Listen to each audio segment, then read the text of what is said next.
कल के दिन हमारी टीम ने कई बार फोन लगाया कि चलिए कांग्रेस के किसी प्रवक्ता को, नेता को बिठाते हैं और मामन खान जी जो बोले एक बार उन पर जवाब लिया जाए।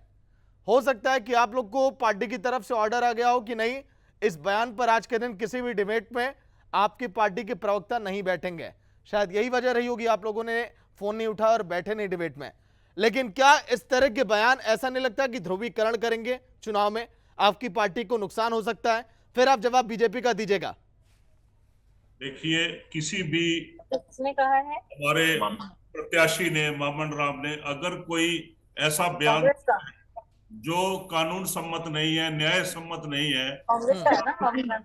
या देश के कल्याणकारी राज्य की स्थापना के संबंध में नहीं है, या पार्टी की विचारधारा के खिलाफ है, उसका पार्टी समर्थन नहीं करती है, खंडन करती है। दूसरी बात, हमारा तो वहां पर जाकर मामन खान के खिलाफ आप एजेंडा चलाएंगे क्या? किया ये हम अपने, गलत है। देखिए ये हम हरियाणा की जनता को बरगलाना चाहता है, झूठ बोल रहा है, जहर घोल रहा है, जातिवाद का, धर्म का जहर घोल रहा है। ये जाके बोलेंगे आप?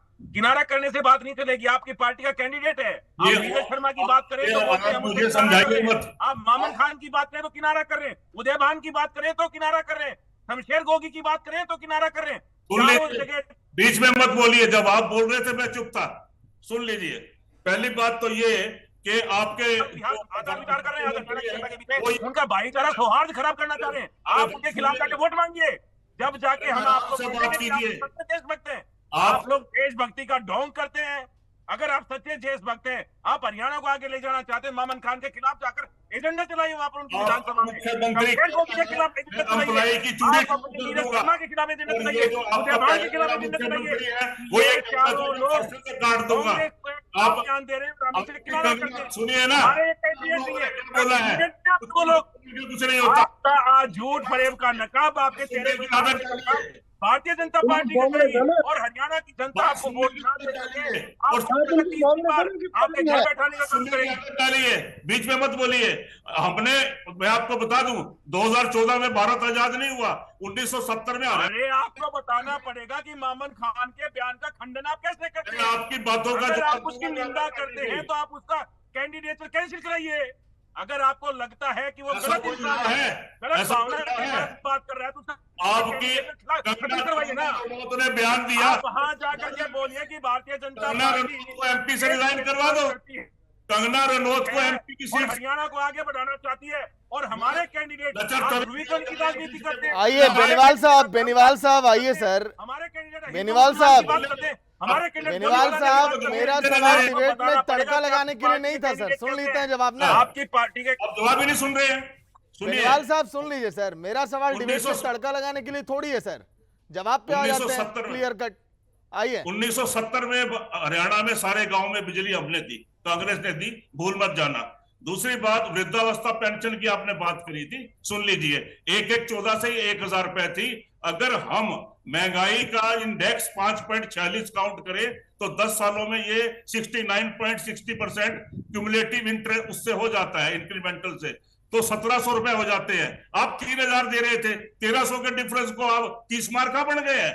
दूसरी बात, वोट शेयर की बात करता हूं, हमने कांग्रेस, तो आप मानते हैं कि आपकी सरकार सिर्फ 1,700 रुपए करती, आप मानते हैं आपकी सरकार सिर्फ 1,700 रुपए करती और हमने 3,000 रुपए कर दिया। आज आप 6,000 की बात करके ढोंग रखना चाह रहे हैं, हरियाणा की जनता का छलावा करना चाह रहे हैं आप लोग। फिर वही बात सुनोगे तो बोलने नहीं दोगे आप। बिल्कुल आपको समझाना पड़ेगा बीच बीच में मेरे को, आप गलत तथ्यों के साथ बात कर रहे हैं। सुनिए, मैं आप अपनी पार्टी का एजेंडा ना चलाने दें आप यहाँ पर।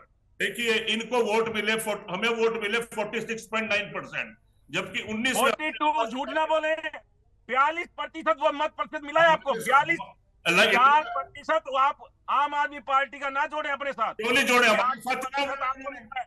42% मिला है आप लोगों को। लोकसभा की बात कर रहा हूं मैं। भारतीय जनता पार्टी को आज भी भारतीय जनता पार्टी 5 सीटों के हिसाब से हरियाणा में सबसे अग्रिम पंक्ति में। ये जो बातें आंकड़े पेश ना करें टीवी पर, कोई आंकड़े पेश ना करें, कोई नोटा से नीचे। तो बेनीवाल साहब सुन लीजिए सर, अपनी बारी का इंतजार अब करिएगा। जब आपने सवाल किया तो मैं आया था आपके पास आराम से। ये बड़े बड़े दावे कर रहे हैं, वोट परसेंटेज इनका समझ आ जाएगा। कांग्रेस 48% से कम वोट नहीं लेगी, आप ये याद रखिएगा आज की डिबेट को। दूसरी बात, बच्चे पलायन कर रहे हैं, बेरोजगार बच्चे, 12 लाख लोग बाहर चले गए जमीनें बेच के। अपनी जमीनें कोई बेचता है? इसका मतलब इतनी तंग हाली हरियाणा में आ चुकी है कि लोग पलायन कर रहे हैं और बच्चे हमारे नशे की तरफ जा रहे हैं। अफसरों की कमी है, जो है भूमि जोत घट रही है, पश्चिमी देशों में खतरनाक तरीके से रास्तों में जा रहे हैं, सिंथेटिक ड्रग्स दिल्ली के रास्ते आ रही है। प्रशासन को एनडीए एक्सप्रेस में कुछ भी नहीं है। नफे सिंह जैसी राजनीतिक हस्तियों को जो है सरिया मार दिया जाता है, गैंगस्टरों का प्रकोप हुआ है। हरियाणा अपराध में नंबर 1 क्यों है? इस पे बात नहीं करते। 10 साल में एक पावर प्लांट आपने नहीं लगाया, जनता इस बात पे वोट देगी। कोई बड़ी यूनिवर्सिटी नहीं बनी, कोई मेडिकल कॉलेज नहीं बना, कोई बड़ा संस्थान नहीं हुआ, कोई बड़ा उद्योग नहीं आया। क्या बात करते हैं? रेलवे लाइन नहीं बनी, 81 किलोमीटर हमने मेट्रो बनाई थी, 1 किलोमीटर नहीं बनाई। विकास की बात नहीं करते, इधर उधर की बातों में घुमा रहे हो आप। 5000 सरकारी स्कूल आपने मर्ज कर दिए। क्या शिक्षा एक पैसा कमाने का धंधा है? Is it a business? Providing education to the student is not a business. सरकार ने देश के अच्छे नागरिक और अच्छे वैज्ञानिक, अच्छे अंतरिक्ष यात्री बनाने के लिए स्कूल दिए हैं। आपने मर्जर के बाद एक स्कूल को, मेरे घर के पास में स्कूल था, मेरे बच्चे उस स्कूल में जाते थे, मर्जर के बाद आपने उसको 8 किलोमीटर दूर कर दिया। उसमें तो बिल्कुल ही नहीं जाएंगे। आपने बच्चों के रास्ते बंद किए हैं। आप 750 किसानों की मृत्यु हुई है। आपने बॉर्डरों पे जो हमारा एक्सप्रेशन उसको बंद कर दिया है। 2 लाख सरकारी पास आप खुद कह रहे हैं हम भरेंगे, खाली क्यों है? ये बताओ ना। आपके मैनिफेस्टो में 2 लाख पद का जिक्र है, ये खाली है ना? क्यों नहीं भरे? हमने कहा कि हम 2 लाख पद भरेंगे, और किस तरीके से भरेंगे वो हमने बताया। आपके एमएलए क्या कहते हैं, आपके कैंडिडेट क्या कहते हैं कि 50 वोट के बदले एक नौकरी देंगे, ऐसे परिणाम चाहते हैं। 86,000 नौकरियां ऐसे दी थी क्या? अरे 86,000 नौकरियां 10 साल में 50 वोट ले लो, एक नौकरी ले लो, ऐसी बातें आप लोगों ने। आपका जो है वो तोमर पकड़ा गया था, कितने करोड़ों रुपए पकड़े? 30 पेपर लीक हुए, परीक्षाओं के पेपर लीक हुए, पेपर बिके 1 करोड़ में। एससीएस ले लो, 20 में प्रीलिमिनरी क्लियर कर लो। पूरा का पूरा करप्शन है आपके दोनों बोर्डों में। अरे आपके करप्शन का तो शमशेर गोगुल वाले ने बता दिया।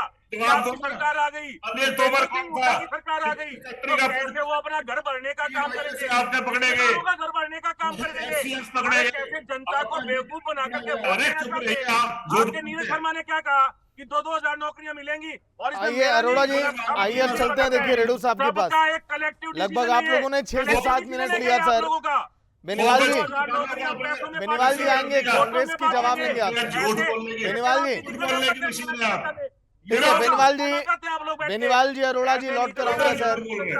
हरियाणा की जनता कमल के निशान पर बटन दबाएगी। शासन चला है, जो बिना नौकरियां दी है उस पर वोट लगेगी। 2400 की एमएसपी पर वोट लगेगी, नीचे एमपी कार्ड पर वोट लगेगी, 3000 पेंशन पर वोट लगेगी। ये सारे जो काम किए, जो अभूतपूर्व काम किए हरियाणा की जनता के लिए, वो भारतीय जनता पार्टी ने किए। कांग्रेस ने बेनीवाल जी, बेनीवाल जी, बेनीवाल जी,